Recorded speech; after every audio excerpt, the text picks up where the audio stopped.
હલકું લોહી હવલદારનું. આ કહેવત ખૂબ જૂની છે. કહેવતોનું એવું છે કે એ કોણે લખી, કોણ બોલ્યું તેની જાણ નથી હોતી, પણ પ્રજાના અનુભવોના નિચોડ કહેવતમાં દેખાતા હોય છે. હવલદારોએ કદાચ વારંવાર એવું કર્યું હશે, જેથી આવી કહેવતે આપણી રોજિંદી ભાષામાં સ્થાન મેળવ્યું છે. આ જ કહેવતને સાર્થક કરી રહી છે રાજકોટની ટ્રાફિક પોલીસ. રાજકોટની ટ્રાફિક પોલીસે એવું શું કર્યું કે આ કહેવતને સાર્થક કરવા લાગી છે?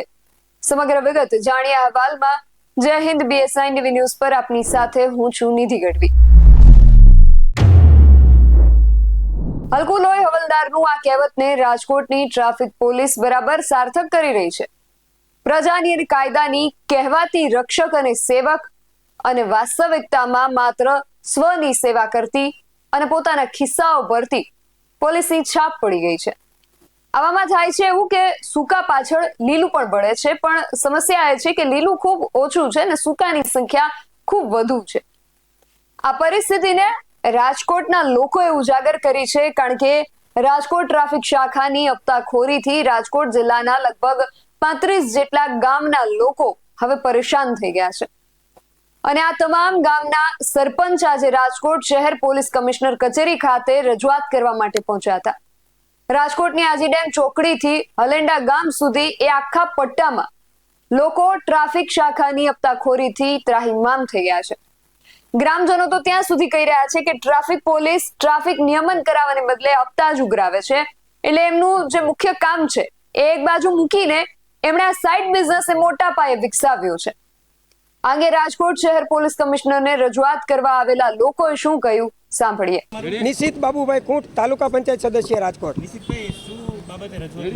અમારી અત્યારે ભાવનગર રોડ ઉપર કે જે રાજકોટ શહેર પોલીસમાં આવતું આજીડેમ ચોકડીથી કાળીપાટ ચોકડી વચ્ચે કે જે 8 કિલોમીટરનો રસ્તો છે, એમાં ટ્રાફિકવાળા જે દંડ ઉઘરાવવા પડે છે 3 પોઈન્ટ ત્યાં મૂકેલા છે.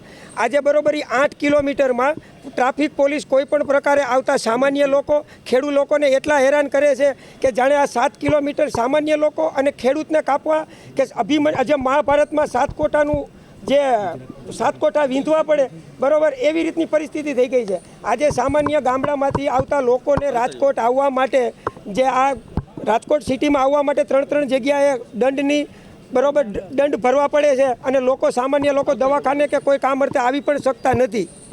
અને આજે અમે CP સાહેબને એવી રજૂઆત કરવા આવ્યા છીએ કે આ ટ્રાફિકના અમારે જે કાળીપાટ ચોકડીએ છે, પછી ખોખરદર સૂપ ચોકડી, આ સંપૂર્ણ નાબૂદ કરવામાં આવે. ટ્રાફિકની જે ખરેખર કામગીરી છે કે ટ્રાફિકનો સોલ્યુશન હલ કરવું, એ બાબતે ધ્યાન આપે, નહીં કે ઉઘરાણા બાબતે.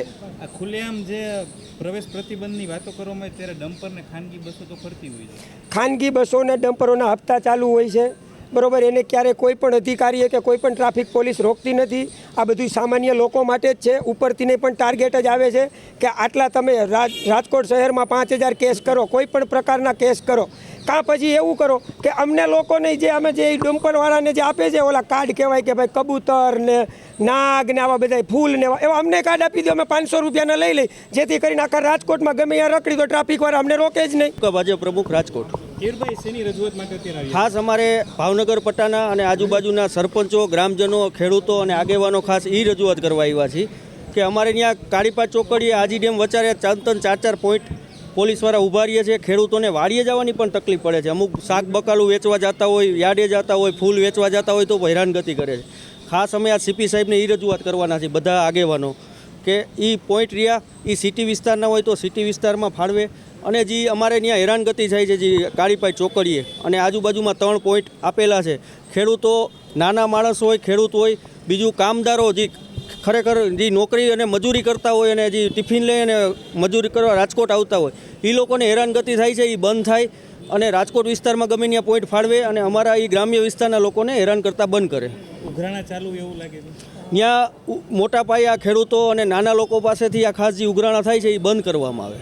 મોટા વાહનો છે એ તો ફરતા હોય છે, મોટા વાહનો ફરતા હોય એ જે એનો ટેક્સ નહીં ભરતા હશે, પણ અમારી ખાસ એક જ રજૂઆત છે કે એ જે સરકાર કરે, પણ અમારો ખાસ કે આ ખેડૂતો અને નાના લોકોનો જે અમારો પોઈન્ટ છે, આજુબાજુમાં ખેડૂતોની જમીન આવેલી છે, આજુબાજુના બધા વિસ્તારના સરપંચો અને આગેવાનો આવેલા છે, તો એ પોઈન્ટ ખાસ કરીને બંધ કરવામાં આવે, જેથી કરીને નાના લોકો અને ખેડૂતોની હેરાનગતિ અટકે.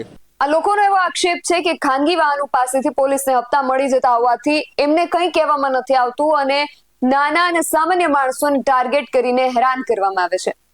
જોઈએ હવે કે રાજકોટ પોલીસ કમિશનરને કરવામાં આવેલી આ ફરિયાદ કેટલી સફળ નીવડે છે ને ટ્રાફિક પોલીસ પર આ બાબતની કોઈ અસર થશે કે કેમ. આ બાબતને લઈને તમારું શું માનવું છે અમને કમેન્ટ કરીને ચોક્કસથી જણાવજો. આવા જ વધુ અહેવાલો સાથે મળતા રહીશું. તમે મારી યુટ્યુબ ચેનલને સબસ્ક્રાઇબ કરવાનું અને મને ફેસબુક અને ઇન્સ્ટાગ્રામ પર ફોલો કરવાનું ભૂલશો નહીં. બાકી અવનવી અપડેટ્સ માટે આપ જોતા રહો BS9 TV ન્યૂઝ. નમસ્કાર.